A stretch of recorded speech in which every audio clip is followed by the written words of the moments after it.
Hi, it's Gadget UK here again, this time looking at something super interesting. This is Sega Megatech. So this is an arcade board that hosts Master System and Megadrive, mostly Megadrive I think, cartridges. But I think it will do Master System games as well, I'm not sure. 8 slots here, it's very much like the Neo Geo multi-slot, isn't it? They never had an 8 slots, Neo Geo, I wish they did. They went up to 6, so yeah, the very fact it's got 8 slots is very cool. I'll talk a little bit more about my experience, my history with these boards in part 2. So a huge thanks to Electronash for sending this. He has donated this at his own expense. It was just one of a number of things he was trying to clear out, and he kindly asked me, do you want this? And I was like, yes please, I would love to have a look at that. Electronash was actually reverse engineering this board, so whilst I might sound a little bit negative as this video progresses to do with the state of the board, you can't blame Electronash for that, because part of it was, you know, obviously he was reverse engineering it, but when it came to him it had a fault, so somebody had worked on it previously as well. So as well as Electronash, I'd like to thank my $20 Patreon tier, and that comprises of Liv2, Darren Johnston, Pierce, Dennis Vandenbroek, Anton Gale, Darren Cousins, Jane Bolton, Mike Pearman, Simon Zarafa and SLR Modshop. I've got to mention those guys because that's one of the perks of the $20 tier, and those guys have supported me for quite a long while actually, and it just makes a huge difference. These videos would not be possible without donations like this from Electronash and without the support that these people and anybody who supports me on Patreon and my Discord provide. It's very, very, very much appreciated. These look like the standard slot you get in a Megadrive or Genesis. No, they're not. The pinout is different, and the cartridges, I haven't got an original one, but the cartridges, as you'll see in a few minutes when we get to that point, they accommodate a chip for the Megadrive side, you know, ROM for the 68,000 here, and one for the Master System side. And I think the Master System side is primarily for the menu, but as I said, I think it may play Master System games as well, I'm not sure. But yeah, so you can't just plug a Megadrive or Genesis cartridge in here. You could get an adapter to do that, but you may need some custom BIOS or something to work around the fact that the menu is, you know, menu from the Z80 side of things is not there. The Z80 ROM would be missing from the cart. So straight away notice we've got a crushed cap there, that's been squashed. We've got a chip that is sort of half in and half out here, so that needs carefully taken out, pin straightened up and putting back in. But worryingly, we've got a chip missing here. Now, I spent a good 2 hours trying to work out what was going on here. One of the issues is you'll find if you hit Google and you look at, you know, search for Sega Megatech PCB photos and have a look up close to the photos, they're all really low res. It's like, you know, 320 by 240 or 640 by 480 at most, and I think it's because these boards, you know, was first photoed and stuff and stuck on eBay, I don't know, 20 years ago, and no one's done much with them since. There's like no modern video footage of a close-up of one of these boards that I can find, or photos, so trying to work out what that chip was there was very difficult. Now you may think, hit the service manual. Well, there is an operator manual for this. It doesn't cover anything about what chips are on the board or anything like that. There's no schematics, can't find schematics anywhere. So that was proven very difficult. I eventually found a photo and zoomed up really close, and I could just about read the first 3 or 4 digits on there. It's like 315-3 something, I think, and I couldn't read the rest of the code. So then I spent ages trying to search for PALs, you know, these are PALs, GALs, the JEDECs for these, and I luckily found someone who dumped 5 of the chips from this board, and there are, I think, 5 or 6 on here, but they're all marked as dumped, untested, and they were brute forced. Now, the type of chip that goes there, I've since worked out, it's the type that's not registered. You have registered GALs and unregistered ones. Now, when you've got registers in there, I think that type of attack, a brute force attack, and when I say attack, I'm talking about just a method of, you know, putting highs and lows and all the different combinations there and scanning it. A bit like you read an EEPROM. If you read it as an EEPROM, you know, highs and lows and all the input pins, and then check what the output pins are, you get every possible permutation of logic within there, if it's combinational logic. But when you've got a register that may hold data and shift data around and all that sort of stuff, you can't, you know, reverse those that way. So those can be quite difficult to do. But this one is combinational logic as far as I understand. So yeah, that one's, I think it's IC49. It looks like it's 50, but I think the numbers are on this side of each chip actually. So yeah, it's IC49. So I've ordered some gals in advance. I've got that. I've got the JEDEC. We'll program that up in a minute. Before we do that though, I think I might just try and power this up and see what this is doing. So you can see the Master System chip here, 315-5246. We've got a Sony port expander there. It looks like it's a bit crusty around there. It looks like it needs a reflow. We've got the BIOS here. I think that might be for the Z80. And then we've got the Z80 on this little carrier board here. And we've got a GAL, something here, and a couple of small logic chips and stuff here. And it's got like what looks like a parallel type port connector here. Probably isn't. It's similar. It's the same type of connector there, and a connector here. Now I think that this is something to do with the credit stuff. The credit inputs go through here or something. One of the things I read is you could just literally remove the Z80 from here, remove this PCB, and stick the Z80 straight on the board. So I think we'll do that right at the start. In order to get it working properly, we might need an updated, a modified ROM so that it could be in free play. But there are some dip switches and stuff further up the board. You can see some of the dip switches here. And we've got some dip switches up here, and then we've got the audio output side here, main amplifier, probably some preamp stuff around there. Let's just pull this off, and then we can get that Z80 in. Now, I've undone the screws already, but you can see the plastic here is fatigued a little bit.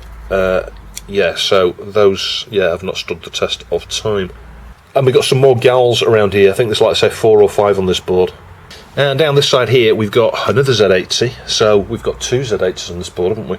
And we've got the main CPU here for the Megadrive. That's going to be for the Megadrive, probably. I'm not sure what these are here. These look like ROMs to me, actually. That's interesting. They might not be. They could be RAMs. And then we've got the chipset here for the Megadrive, like a VDP, and we've got some arbitration and something else there. Now, Electronash said when he looked at this, he thought it was one of these here. I forget which one he said he thought it was, but I've managed to find a replacement for one of these. I've got a donor board that someone on, I'll stick his name up there, on Discord kindly donated. But we might need to find one of the older boards to get the other chips. I don't know, because these 3 Megadrive chips only featured on very early Megadrives. So we've got lots of 7.4 series stuff now. The manufacturer on this, ST, this looks like a newer part. This makes me think this has been replaced, a lot of this logic around here actually. There's lots of them that do look, they've got ST. I think those have been replaced, nearly all of them actually. Everything that's socketed looks like it's been replaced. And I don't think these sockets would have been fitted at factory. And it's the similar thing with the gals. The part number, when I saw photos of this, even though I couldn't read the part number, what I could see is it had a Sega part number of 315-something. All of the gals that are on here at the moment don't have any part numbers on. They're just a gal. It looks like a modern gal. So I think, again, someone has reprogrammed those gals and fitted them on here. So that could cause us some issues, because it looks like we don't have the original set of gals for this. There is so much to show you on this board. You can see here we've got RGB1, IP, whatever that is, input maybe, gun, 2P, 1P, 2P, yeah, 1 player, 2 player. So those are going to be for the controls. Maybe we can just wire individual buttons and things up to that. I can make an adapter for my Neo Geo controller perhaps. I don't think it's going to have the multiplexing stuff going on with the buttons and stuff like you do on the Megadrive normally, because this would connect to an arcade cabinet. It makes sense for these to just literally be exploded out, all the individual buttons, and the multiplexing maybe going on somewhere on the board.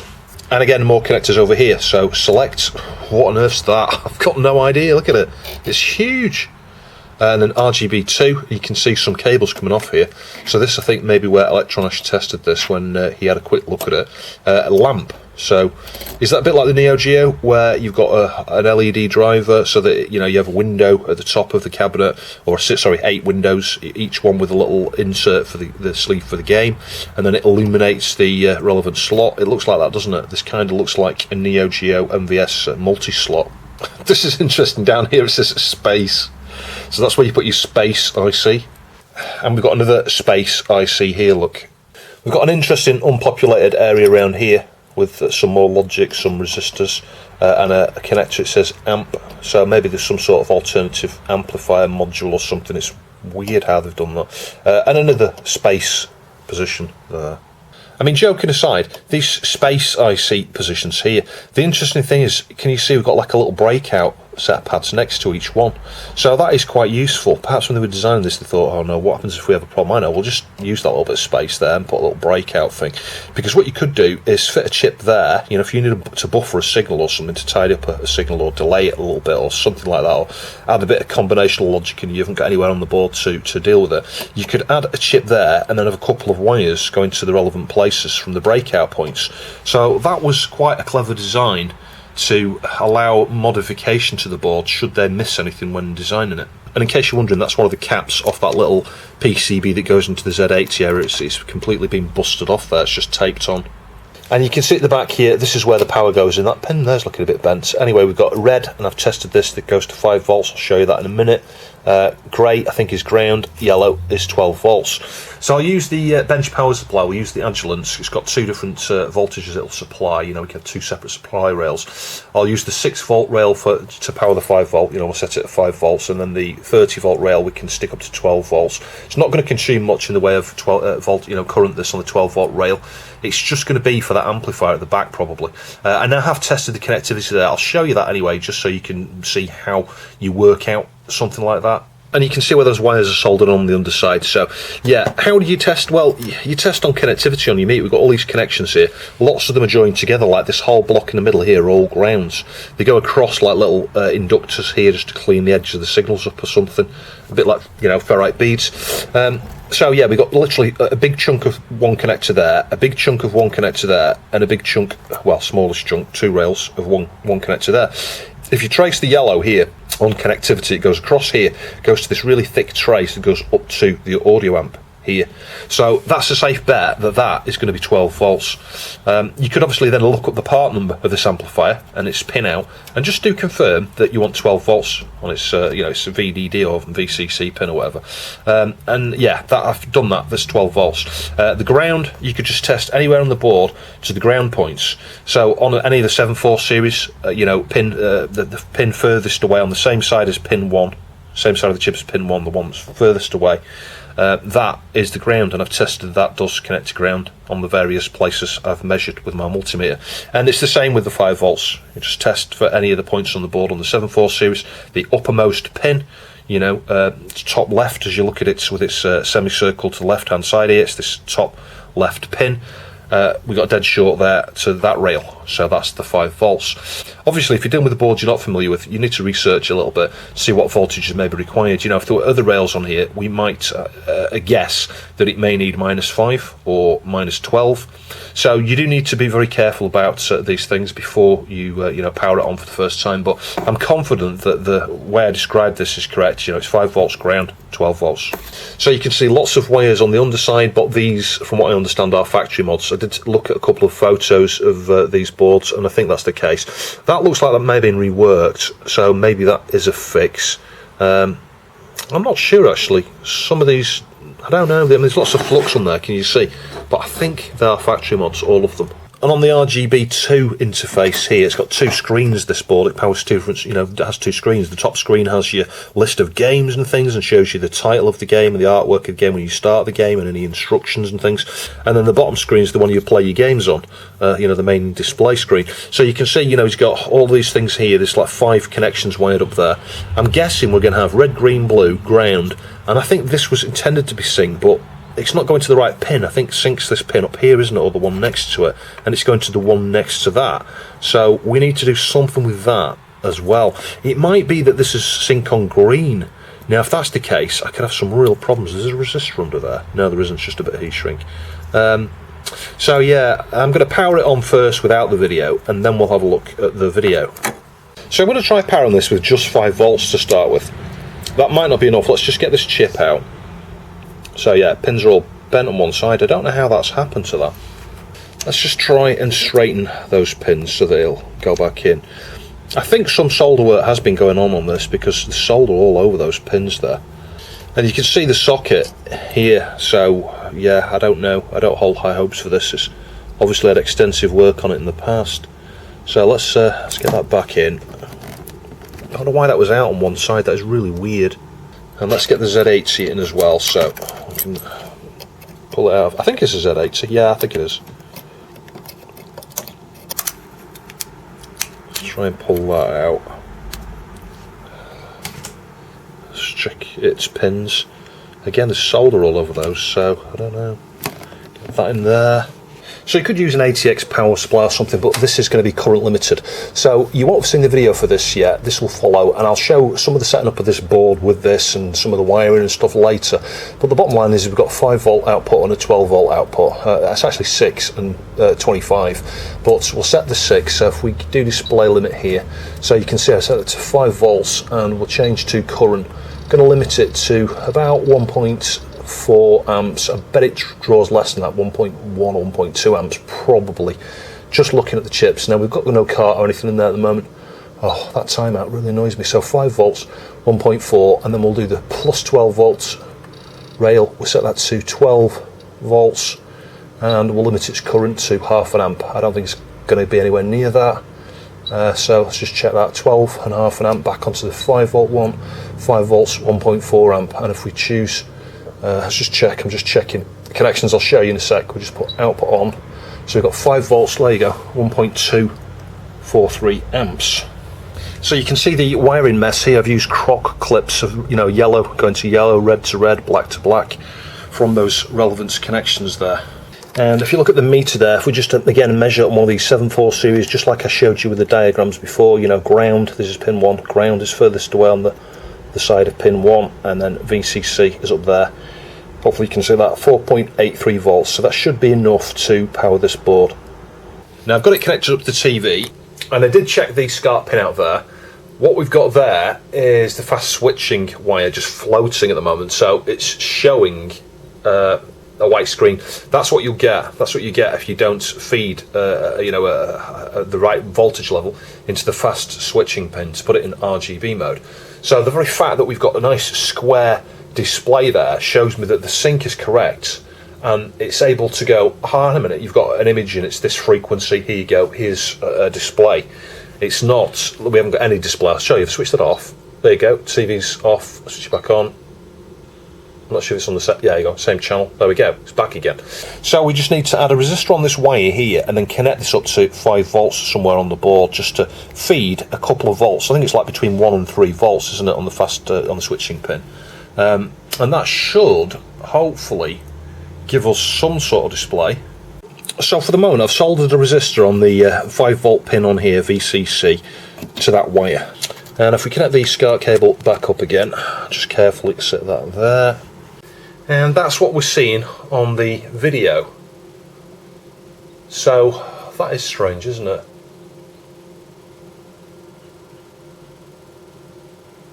Maybe the blanking voltage is not correct there, but switch it off and on.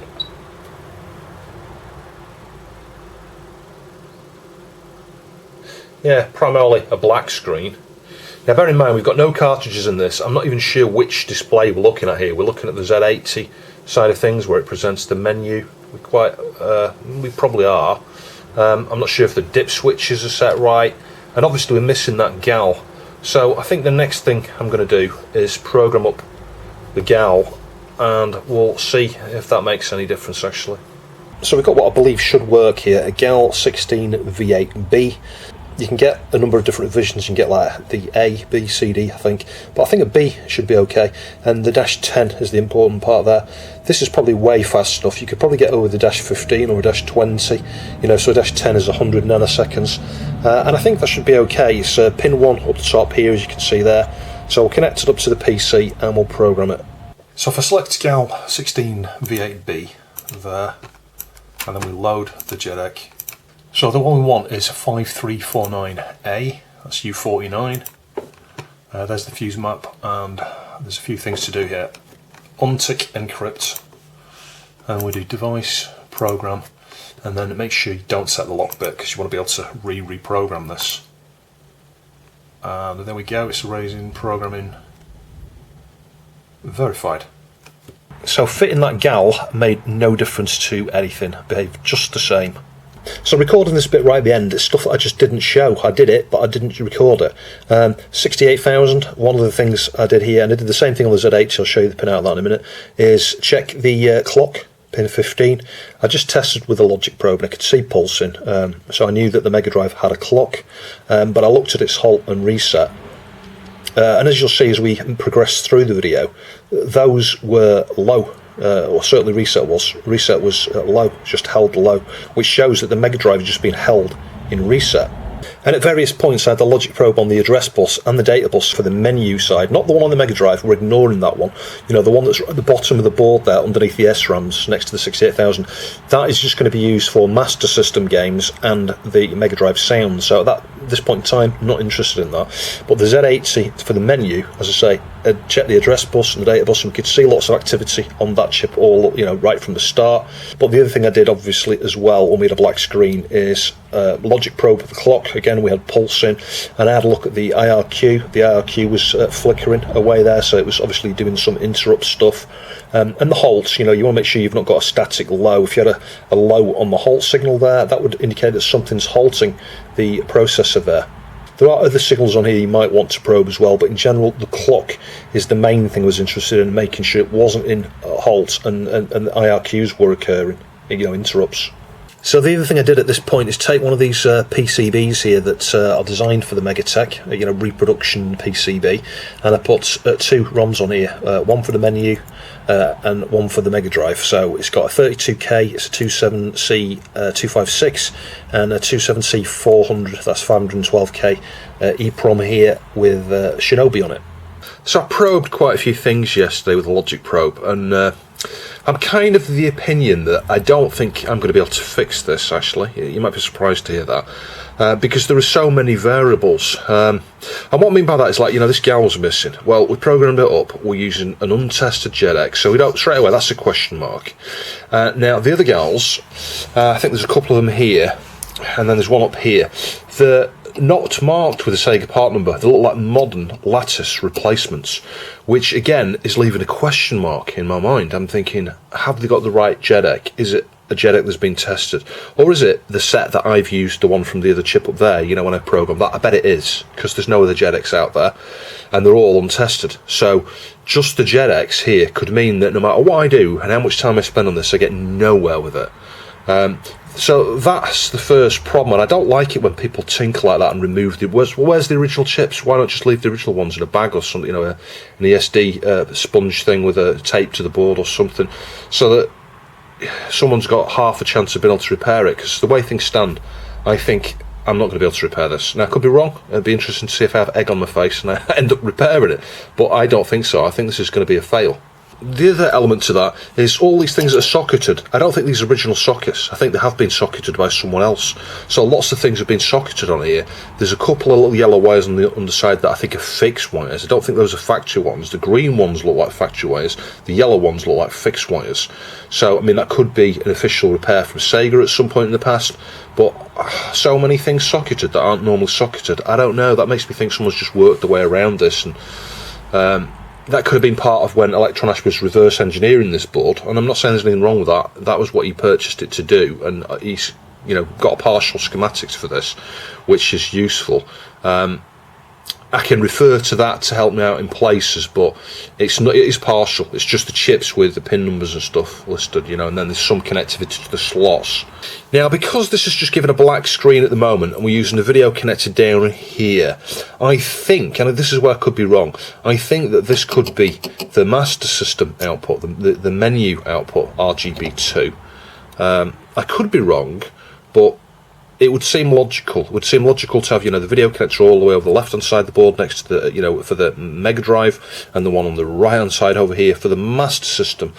Now, the fact we're getting a black screen, I'm thinking, you know, because we should get something. I don't think, even if the Megadrive stuff was completely balked and not doing anything, I don't see how that would stop the Z80 side from booting. I think that the Z80 is in control of everything.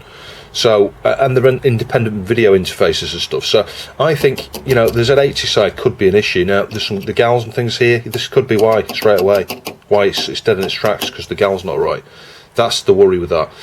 So, before I give up completely, and it's worth pointing out, you know, things are in reset. There's 68,000 over there, and the Megadrive is not coming out of reset at all. Now, the reset for this probably comes from here, or one of these two. So, the fact that 68,000 is not coming out of reset, even when there's a cart in the slot, and the cart has there's a cart pin active low cart pin. It's pulled low, so I think probably just like the Megadrive, so that it knows it's got a cart in. This is just not doing anything. Now it could be that it needs the Z80 side to kick this into action, but again I am not sure because there aren't any full schematics for this. So what I'm going to do now, I've swapped the CPU here to the one over there because they're identical. It's just the same, black screen. We removed this and reinserted it. Now the reason I did that is because when I was logic probing around here, we had high impedance on a couple of pins, so the socket is part of the issue there, but after having cleaned the pins up and put it back in, I had activity all the way around but still a black screen. So I think what I'm going to do is remove this, we'll dump it on the Mini Pro there. I'll go to ROM ident, see if it matches. I'm hoping it doesn't. If it doesn't match, there's a good chance that might be the issue. And if it matches, that's ruled out. I could always replace the socket, but I think before I do that I'll clean it with a little bit of vinegar and stuff and some IPA and give it another try. Then we'll move on to considering swapping the socket, but before that I will remove the RAM here and we'll see if we can test that RAM maybe. So I use the Mini Pro again here to dump the ROM. It's aligned at the top there, pin 1. It's a 27C256, this as far as I can see. It may even be, no that's right, I think it's 32K. Anyway, let's dump that on the PC. And if we read that ROM, you can see some text here, credit, free, coin. Save that. Then if we upload it to this ROM check website, you can see straight away here, these are all Megatech games. So that's correct, actually, it's associated as a Megatech ROM. Right, so we've verified that using ROM ident. I've reseated everything around here. We've reprogrammed up a chip to put in there. I've labelled that 14, that one's 30, that one's 31. I've programmed up using the JetX replacements of those 3 and tested each one. Tested both of those replaced at the same time because there were some differences reading them. You could read those too, incidentally. Didn't make a difference, so not really sure where to go next. I think I'm going to remove this PS RAM because I think my programmer should test that actually. So I used the Anesty to remove that. I'm going to be removing other things. I didn't show you that, but I'm going to remove other things, so you're going to see other examples. And I'll just do the same thing. It's a Duratool clone there, you know, to solder station. So I'll just clean up the pads there. We've got no damage on the through holes or anything like that. It's come out really well. Just for good measure here, I'm just going to clean over those gently. I'm just using the wire brush actually. It's not the safest thing to use there. Should just use the fiberglass pen. But that's all we need. Just like a little scratch on the surface. Just clean those up before solder so that the solder flows really well. There's a little bit of corrosion or dirt or something just there, but it's not on the trace. There we go, it's gone I think. So sockets, I don't have the right sockets for these are probably hard to find I would imagine. Although I'm sure you can get them because I've had them in the past. So I'm going to use 2 sockets here. One is got slightly less number of pins than the other. I haven't cut them down or anything like that.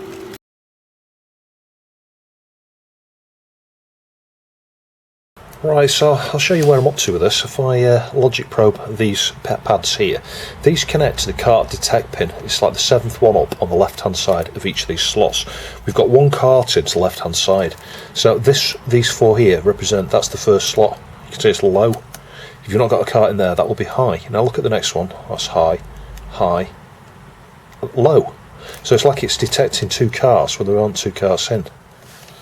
They go down to this chip here. Now I was looking at the chip selects of this. It's pin 45 up here, and that comes from this gal. There are 2 pins here. You can see at the moment they're stuck high. Now if I cycle the power, it's interesting how this is a bit random here.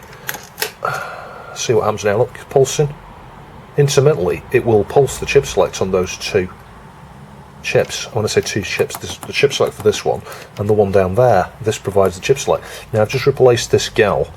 I'm going to go compare the code to the gal that's already there, but I think they're different. So I'm not sure whether this code is right or the other one's right, but they both behave the same way. So we are getting some activity on the chip selects of these ICs. I think what I'm going to do, that's the dip switches one primarily. Since this one has the cart detection stuff, I'm just going to remove it, test it without it, and see if it gets any further into the boot process. And I think if that doesn't do anything different, I'll probably remove this one, test it again, and then put this one where that one was. We'll live without that one for the moment. Might be used for something else, but I have ordered some of these. Well, I didn't show removing that. I should have done in retrospect. As I'd started, I thought, shall I show this? And then I got halfway through it, I thought, nah. That was quite hard to remove. I had lots of flux around it, as you can see. I didn't lift any pads, no damage yet. Obviously, got to be careful with the cotton bud. Yeah, it was quite hard to remove. It took ages. It took absolute blooming ages. It was well adhered to the PCB. It's no larger than the chips I've looked at on the Neo Geo, but nevertheless, that was quite difficult. So you can see the flux is pretty burned here, because it did take a good 5 or 6 minutes. If that would have been on a Neo Geo, I'd have had that off in half that amount of time, I think. Anyway, I'll just finish cleaning up here and then I'll give you a close-up. So I've got it all connected up, just about to test it without that IC. Let's see what happens. Oh my god, it works! There you go! I'm totally shocked. Now the thing is, what you haven't seen leading up to this is that quite a lot of stuff. I've had the logic probe, gone around lots of things here, reseated all these chips, took out every single gal, programmed up alternatives for every single gal. I know we dealt with this one here right at the start because it was missing, but you know, as I said very early on, I wasn't sure whether the gals were right on here, so you know, I went through and used the untested, in quotes, JetX on new gals and checked every single gal. We tried the Sega Master System ROM in here. I don't know if I've shown that or not. That doesn't do anything. You get a black screen, but it does, I think I may have already mentioned actually, it does give sync on the Megadrive side. So I thought that was interesting. It's somehow stimulating the Megadrive side into action, actually. But no video sync, no RGB. So there could still be a problem on the Megadrive side. The main thing is, we have turned a significant corner. Now, I shared this screenshot here with Electronash a few minutes ago, and he said that, yeah, brilliant, amazing, it looks like you've solved it, but the colours are wrong. Now, I think he said that when he wired up those wires underneath, the red, green and blue, he might have 2 of them flipped around the wrong way. So that's why the colours aren't quite right there. So, where do we go from here? Well, as I mentioned, I've ordered 3 spares of these, so that I've got a spare for this, you know, after having replaced them. But as things stand, it seems to be okay, but obviously I can't boot the game. I've checked the sync down there, and obviously it's only showing 6 slots instead of 8. It's not launching, you know, or displaying any games listed, despite the fact I've got a card plugged into slot 1. So I think what I'm going to do is I'm going to use some low melting point solder on this chip here, remove it and put that there, because this is the one that is used to enumerate the cart slots and the inputs from the controllers, actually. So the one up here, I think, is primarily for this huge bank of dip switches and the dip switches up there. I think. I can't see what else that could be doing, to be honest. Just looking at the way it's connected up here, yeah, these dip switches go to that side and that side, then you've got a side coming in, and then the side up here goes to a blank area for optional stuff that I don't think they ever fitted. So yeah, I think let's give that a try. You never know, we fit that here, we may find it lists the game. And if that's the case, we're on to testing the Megadrive side, which would be absolutely amazing. I am totally surprised at the progress on this, actually. When I first started looking at this, and I'm sure some of the people on Discord, my patrons, would tell you the same thing. I posted some quite negative messages about this board when I first started looking at it, going, I don't think I'm going to bother with this. And it was like half a page of complaining from me. You know, talking about the state of the board in terms of all the gals. They're not the original gals. The original ones would have had a 315- part number on. So somebody, I think probably Electron, I should swap the gals. And then so many things are socketed. All these things that are socketed here, they're not normally socketed. The ROM probably is, but everything else isn't. So, and then there's obviously a couple of fixed wires underneath. That looks like that's been reflowed, that's been reflowed, all the Megadrive chipset has been reflowed. So, of course, you start having lots of questions. Was something else damaged and was missed? The chips that have been reflowed and stuff, are they good ones? Where did they come from? Were the original, you know, were they replaced? Were the replacements working? You know, do you see what I mean? So it's like you can end up spending incredible time with this. And I'll be honest, I did not think there was a very high probability of getting this far. We may still struggle yet, but I'm quite pleasantly surprised, to be honest. It's a shock. So I've got some low melting point solder here. This has been reclaimed actually from when I removed a Buster chip, I think, on an Amiga. Super Buster, that is, the PLCC variant. So we'll get some of this on here, I think. Ow, it's just going to be a giant blob. I'm going to have to try and distribute it.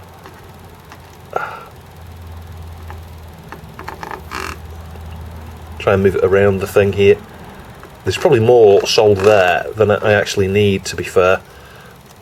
But I'm just going to bin this after this. I don't think I'm going to reuse it. I might do, I don't know. There's quite a bit, isn't there? And then I'll get some more. Oh no, I really didn't want that to be all around there like that.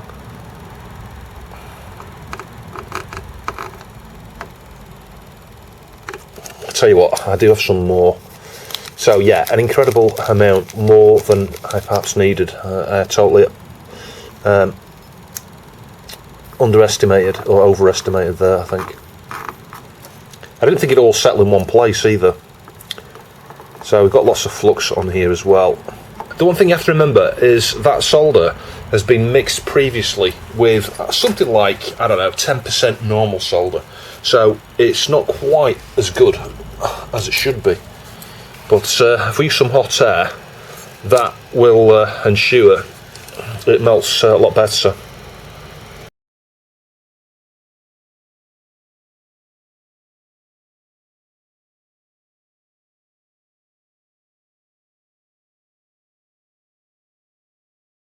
Yeah, look, the side's coming up.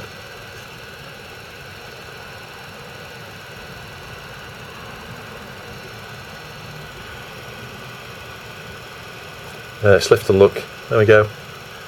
Just carefully flop that over, away from the dip switches. There we are. So it does make an incredible mess, this stuff.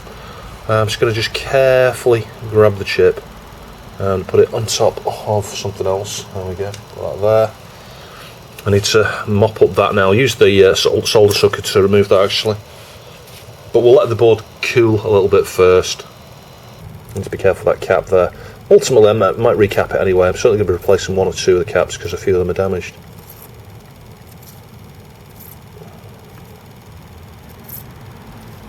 Anyway, you get the general idea. So if we now clean around there might be the odd bit of solder still. There is one there, look.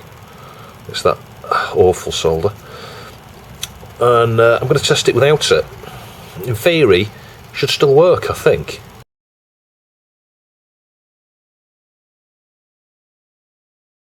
So I removed most of the low melting point solder with the solder pump, and then I used a couple of pieces of braid here to get it off on both sides. There were one or two pins that have somehow got a little bit bent, so I straightened them out a little bit. I'm just going to use the cotton bud to get the hard flux off the underside here and off the top, and then we use the toothbrush with IPA and very gently clean it. And then I need to inspect it, make sure all the pins are all level and flat. I think these have been swapped before, you know, that's the telltale sign, the solder marks and things around them, the flux. I think these had been swapped by someone, perhaps prior to it getting to Electronash, or maybe Electronash swapped one or two of them, I don't know.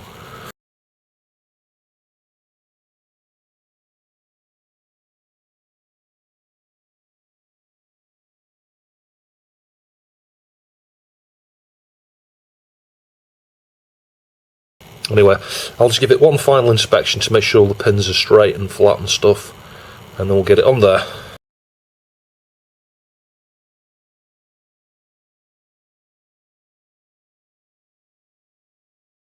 So I soldered pin 1 up here and the pin down here. I made sure it's totally aligned on the pads there. I'm just going to get a little bit of flux around it. Let's just get some solder onto there. I'm going to start down this side here. This is where we've got the pad missing on this one. I'm going to bob into them before I start dragging.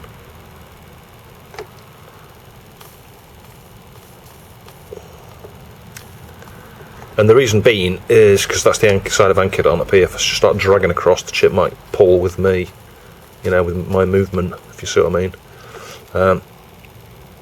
What I can do now though is just do a bit of drag soldering up here. Now, because these pins are not super flat, one or two of them are stuck up a little bit, dragging, you've got to be careful, because you can just catch that odd pin when you drag.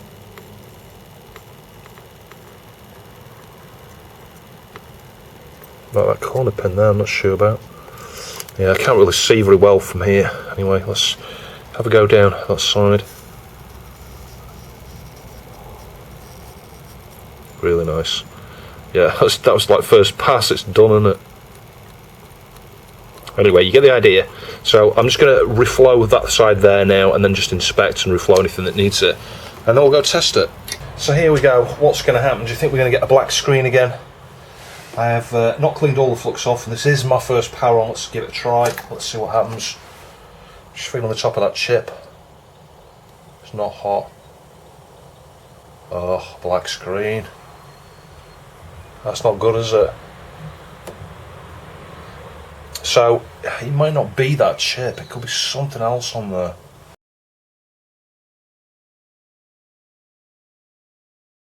So what's interesting now is, without a carton, it still works, as you'll see. So you've not got a carton now. But when there's a cart in, and it's still showing 6 slots here, strangely enough. When there's a cart in, we then get a black screen. I'll show you that. Get the cart in. Cart's definitely in the right way round. Switch it on, and you will see a black screen. Now, I'll admit, the first thing I saw was the black screen when I had the cart in, and I was like, oh no, so it's not this chip. Well, clearly it is, because when you took the cart out before, you didn't get the display up there. Now, this chip's missing. Now, if I look at the 2 chip selects, this chip here, the gal here, the 2 centre pins, that chip select there is for this chip, and you can see it's going high-low, high-low, high-low. It's looking at that now. And the other one, you see, it's just high. That's this one. So I think it's got a little bit further. I think what's happening now is it's enumerating, it's seeing the slot, it's looking at this, and then something here, something that gets routed through this, it's now lacking. Yeah, we're getting an issue there. So this is the point now where I think we need this chip, actually. Right, so lots of what I think is progress. I've spent hours on this today, full day messing around with the thing. I've temporarily found a way to pull the Megadrive out of reset on its own.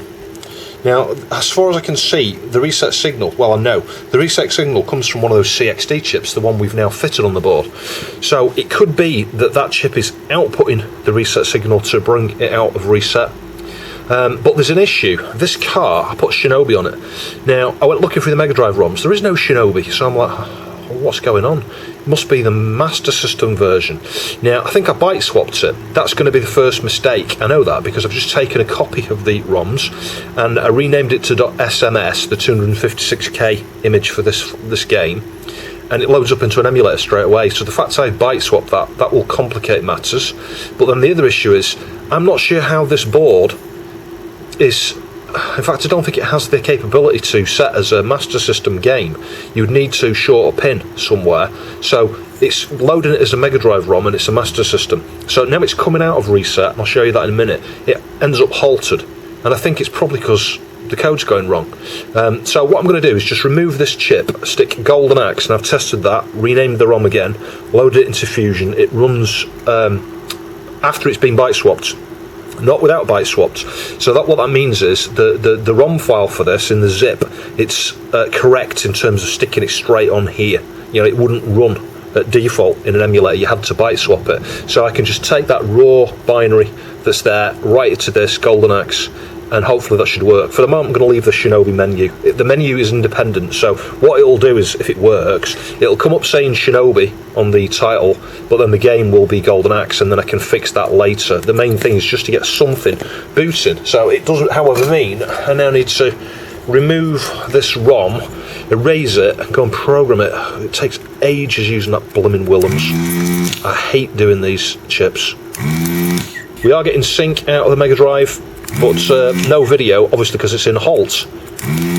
But I think that halt is because the code doesn't make sense to it. So I had to erase the chip twice. I always have this problem with EEPROMs. I don't know what it is. It's like, I think if you don't let them cool after, say, 15-20 minutes of erasing, it blank checks okay, and then you program it and it fails early on. It could just be my programmer, but it's the only one I've got that will do these, you know, 40 and 42 pin 16-bit EEPROMs. You can see it says it needs the adapter. So anyway, when that completes, I can just, hopefully it will complete, get that chip back on and go and try it. You never know, it might work in entirety, but I don't think so. I think the fact the menu hasn't been displaying the actual title of the game, there's definitely some of the fault that we haven't resolved yet. It could be the CXD chip there, because as I say, I've not shown you, but it seems to generate the S reset signal. I followed all the reset signals around those 3 Megadrive chips, because there's 3 of them, I think. There's like VRes, MRes, SRes, I think there might have been 4 or more, but anyway, I checked them all out, and as far as I could see, and looking at the schematics for the Genesis, the SRes seems to be the system reset. Normally, that's kind of invoked by a capacitor, and there's like a little comparator or something that I think certainly on one of the versions of the boards I was looking at. And of course, this board hasn't got that, so I figured the reset must be coming from the menu Z80 side somewhere, and that was why I eventually traced it through a number of, you know, it goes through a number of chips there, goes to one of the GALs, goes to another Sega 315 part number on there. I'll show you that as well, small one near the crystal. But I think those are just picking up the reset signal rather than generating it, and then ultimately it seems to go to that CXD chip. So I think the CXD is actually generating the reset. I think the Z80 is responsible for that, actually, on the the menu side, because there are 2 Z80s. It does get a little bit confusing. So the first thing to point out is I cut a trace here. This is where, can you see that's high? It joins to this pin here, which is low. That comes from the second pin down up here on the left hand side of this IC here, that's low. That is the S reset signal, S res, and it goes all the way to the third pin here. You can see that's high because obviously it's separated here. I cut the trace. Now if I short that, the Megadrive boots up, actually, that signal. That's the first thing to point out. The other thing is it times out. Let me show you, hang on. So you can see that's booted, but we've got no title. Now if I just switch that off and on, and that signal is disconnected, so the Megadrive side is isolated from the menu side. So the screen will go black, there we go. And this times out. If you leave this long enough, it will time out and come up with a menu, and there may be some speckles and things on, but whilst that's there, let me just do what I was going to do, and I'm just going to temporarily connect that reset line back up, and just watch what happens. It's back up now. See what's happened? Just from me connecting the reset line back up intermittently, we've got Shinobi up there. Now interestingly, it still thinks it's 6 slots, not 8, but we have got the game title there. And if we look at the video here, that's sync. We've got sync. Obviously I'm not scoping it, but we've got sync. There's nothing on the RGB line, so I'm not sure it's actually outputting video. I guess I need to scope that. I might do that next. But of course, this is now disconnected, so the Megadrive may well be in halt or something. And that was where I was up to. I got this far. I didn't get the menu up like that, so we've made some more progress. But I was, probing the pins here. You can see these are all low now, so the Megadrive is not doing anything. Yeah, resets over clock, hang on, so you've got 15, 16, 17, 18, so it's out of reset, it's not in halt. I don't know, maybe it's running.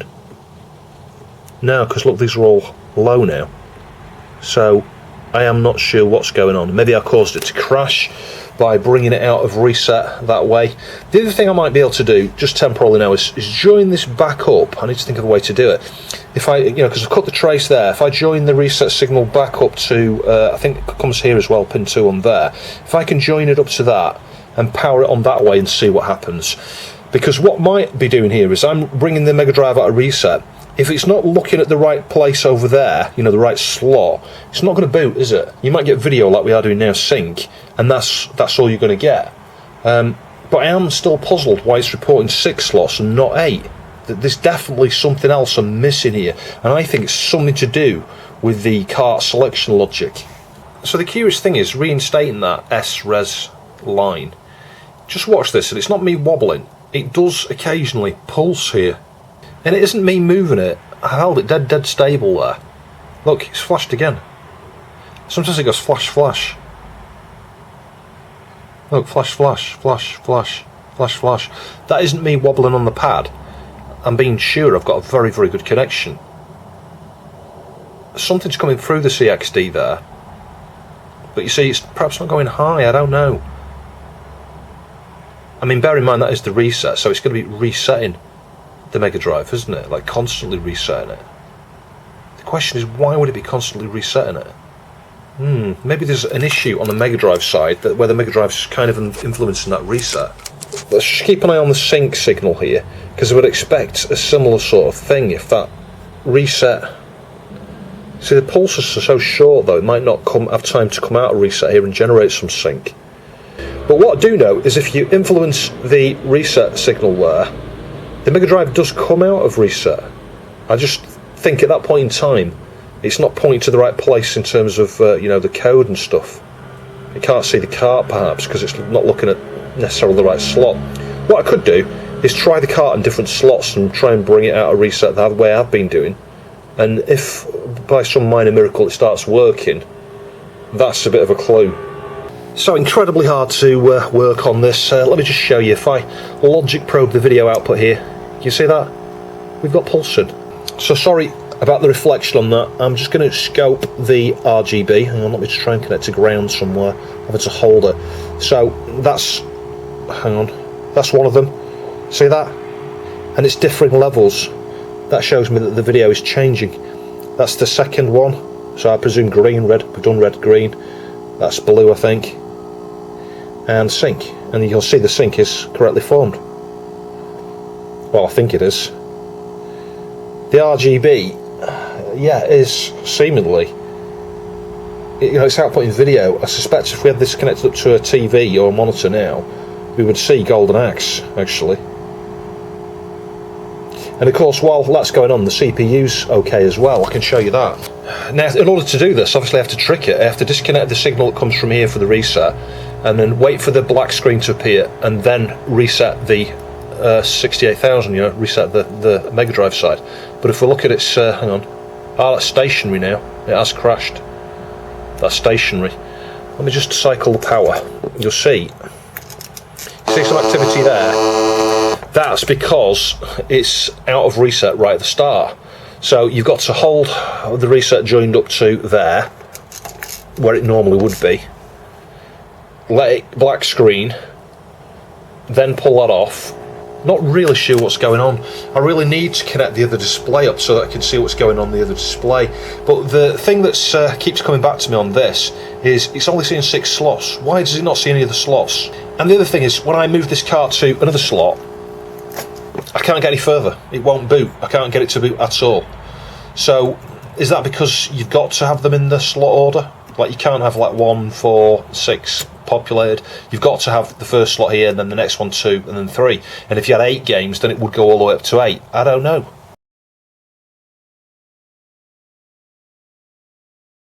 Oh yes, you can't hear me. It's so bleeding loud. I've tricked it into booting. Fantastic.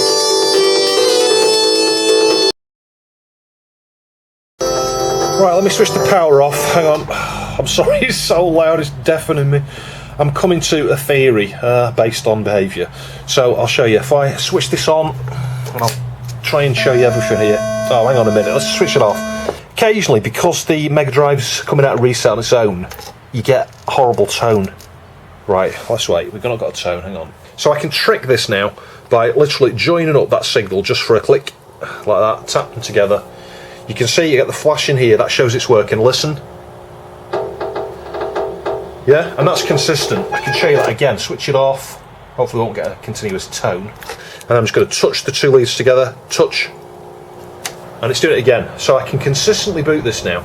But we're on slot 5, seemingly. We've only got 1 game. Where's slot 7 and 8? Now you would think that would be consistent. So if I put the game into slot 2, this is the thing. It's not. There's no consistency here. At least I don't think there is. Let's just see what happens with that. Oh, hang on a minute. We are doing this. Just ignore it. Ignore the tone. Pretend it's not there. Touch the wires together. See what happens now. Nothing. Now that's what happens when it's in slot 2. Now I'll do it again just in case it's enumerating slots. And again. And again. And again. Nothing. Nada. Can't get past slot 1. So I think this is the issue. I think this is why it black screens when that connection is there all the time. Because as part of its enumeration of the slots, it doesn't seem to be able to get beyond slot 1. So, something somewhere is causing the problem with slot 2 onwards. And the fact we've only got 6 slots instead of 8 reported is part of that clue as well. So I really don't know where to go with this now. So at the end of today, my theory is this doesn't work. I think the original one didn't work. I think this one doesn't work. I think we're getting a low out on here for the reset.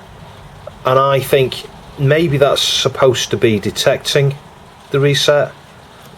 I could be wrong, and it's kind of outputting instead. Because the other thing is, I'm looking at these inputs here. Now I've tried everything, every input. You know, the coin, as you can see, I'm on the coin one there, coin door, switch, or whatever it is. And I've tried the select, I've tried start, I've tried everything up and down here, including the test one and the service one. Doesn't do anything. You can't even get into service mode. Now, if you follow the traces, they come down to these little NEC things here, and they're like little opto isolators as far as I can see. So unless these are all faulty, which I find hard to believe, measuring on this side is like 2 point something volts on the side that goes to here, I think. So I suspect it's just this. I suspect we change those, maybe it'll spring to life. It's hard to believe how long I've spent on it. You can see I started marking things with gold dots here, swap the Z80s around, so we know those are alright. I dumped this previously and checked on ROM idents, the RAMs, swapped the RAMs around. So the other thing as well is the GALs. You can see I've got the original GALs on here now, but I've removed these and tested without them. It doesn't work without them. So unless there's a fault on a specific gate and stuff around there, you know, for some of the functionality, they are essential to get this working the way you've seen with the Megadrive working and booting and stuff. And obviously we've not seen the Megadrive video, but you know what, the sound sounds fantastic. I would imagine it's working. So I think the next point is to wait for these chips. So I've had to bring the video to a bit of an abrupt end there. Special thanks to Electron Ash for sending this. I've fully enjoyed working on it, and as you'll see in the next part, we get this 100% operational.